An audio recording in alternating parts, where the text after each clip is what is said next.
அண்மை செய்திகளை பார்த்து வருகிறோம். பிற மாநிலங்களுக்கு கனிம வளங்களை கொண்டு செல்ல தமிழக அரசு விதித்த தடையை எதிர்த்த வழக்கில் கனிம வளங்கள் கொண்டு செல்ல தடை விதிக்கப்பட்டிருக்கிறது. தமிழக அரசு தரப்பில் விரிவான பதில் மனு தாக்கல் செய்ய மதுரை அமர்வு நீதிமன்றம் உத்தரவிட்டிருக்கிறது. அண்மை செய்திகளாக தற்போது பார்த்து வருகிறோம். விரிவான விவரங்களோடு இணைகிறார் நம்முடைய செய்தியாளர் இந்துமதி. இந்துமதி, வணக்கம். விரிவான விவரங்களை வழங்கலாம்.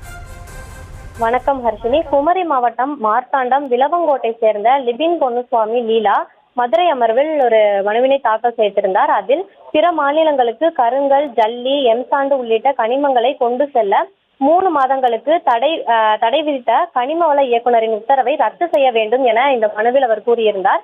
இந்த மனு நீதிபதி சி வி கார்த்திகேயன் மற்றும் சக்திவேல் அமர்வில் விசாரணைக்கு வந்தது. அப்போது மனுதாரர் தரப்புல இந்த உத்தரவு அரசியலமைப்பிற்கு எதிரானது எனவும், ஏற்கனவே குஜராத்தில் பிறப்பிக்கப்பட்ட இது போன்ற உத்தரவை எதிர்த்த வழக்குல உச்சநீதிமன்றம் அந்த உத்தரவை ரத்து செய்துள்ளது எனவும், முறையாக அரசிடம் அனுமதி பெற்ற இந்த குவாரியிலிருந்து எடுக்கப்பட்ட மணலை கொண்டு இந்த மணலை கொண்டு செல்வதற்கான இந்த தடை விதிக்கப்பட்டுள்ளது எனவும் தெரிவிக்கப்பட்டது. இதனைத் தொடர்ந்து அரசு தரப்பில் முறைப்படுத்தும் நோக்கிலேயே இந்த உத்தரவு பிறப்பிக்கப்பட்டுள்ளது எனவும், தற்காலிகமாக 3 மாதங்களுக்கு இந்த உத்தரவு பிறப்பிக்கப்பட்டுள்ளது எனவும் தெரிவிக்கப்பட்டது. இதனைத் தொடர்ந்து நீதிபதிகள் இங்கு முறைப்படுத்தும் நோக்கத்திற்காக இந்த உத்தரவு பிறப்பிக்கப்பட்டுள்ளது எனவும், அதற்கு அரசுக்கு இந்த அதிகாரம் உள்ளது எனவும், மனுதாரர்கள் கனிமங்களை ஓரிடத்தில் இருந்து மற்றொரு இடத்திற்கு கொண்டு செல்பவர்கள் அவர்களுக்கு இந்த விதிக்கு உட்பட்டு குவாரி செய்யப்படுகிறது என்பது எப்படி தெரியும் என கேள்வி எழுப்பி இந்த வழக்கு தொடர்பாக தமிழக அரசு தரப்பில் பதில் மனுவானது தாக்கல் செய்ய உத்தரவிட்டு இந்த வழக்கை